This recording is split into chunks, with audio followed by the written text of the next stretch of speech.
Sobre a Itália, Thiago, como você disse, ela é mais uma dor de cabeça também para a União Europeia, porque o governo de Roma está desafiando as ordens do bloco europeu e principalmente as regras sobre endividamento de cada país. É um assunto que a gente vem tratando aqui no Jornal da Manhã, mas ontem o governo de coalizão de Roma, né, que é formado pela Liga, partido de direita, e também o Movimento 5 Estrelas, que não dá para definir muito bem se é de centro-esquerda, de esquerda, de extrema esquerda, o que é, porque o Movimento 5 Estrelas é formado por outsiders da política italiana, sem uma agenda muito clara nessa questão ideológica. Mas, enfim, esse governo italiano decidiu que vai seguir em frente com o projeto de elevar o endividamento do país para sustentar uma série de programas sociais, como a criação de uma renda mínima universal de 700 euros, mais de 700 euros para a população italiana.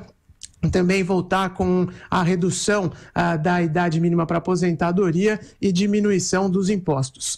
A União Europeia já avisou que esse orçamento não está aprovado para 2019, ou nessa semana, pela segunda vez, rejeitou o projeto e avisou que vai começar a multar a Itália. São multas bastante pesadas se o governo de Roma não alterar suas previsões. E o governo italiano está dizendo que não vai mudar nada. Então, a queda de braço está colocada à mesa, né?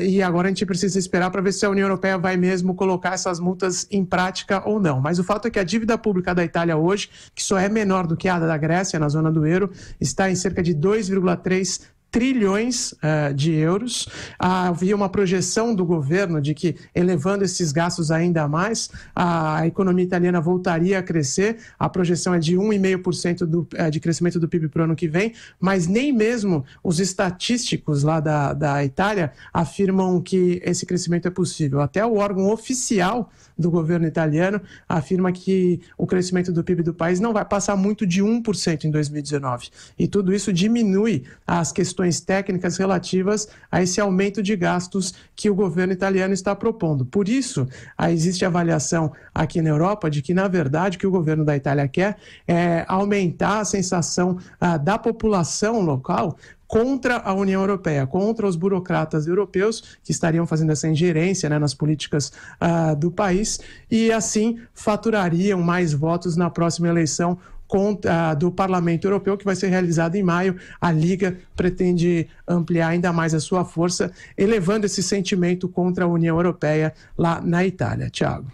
Agora, Ulisses, é uma forma de se colocar contra o posicionamento todo do bloco europeu, da zona do euro, mantendo essa independência que vai contra, inclusive, ajustes feitos lá atrás, na época da crise econômica, 2008, 2009, que quase todas as economias seguiram a mesma cartilha de austeridade, corte de funcionalismo, privatização, questão da previdência, não é? Então, a Itália voltaria atrás. É um desafio, não coloca a questão de sair do bloco europeu, mas desafia as regras estabelecidas, não é?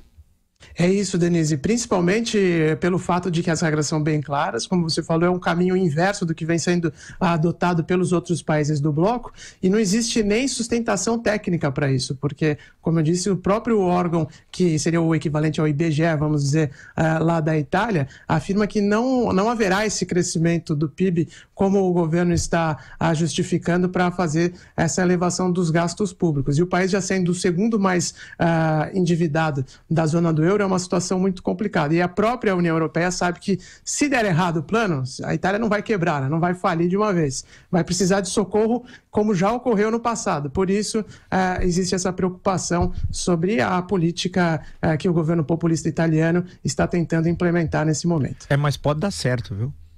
Aí que é o problema. Sempre pode, professor, mas os dados não indicam isso.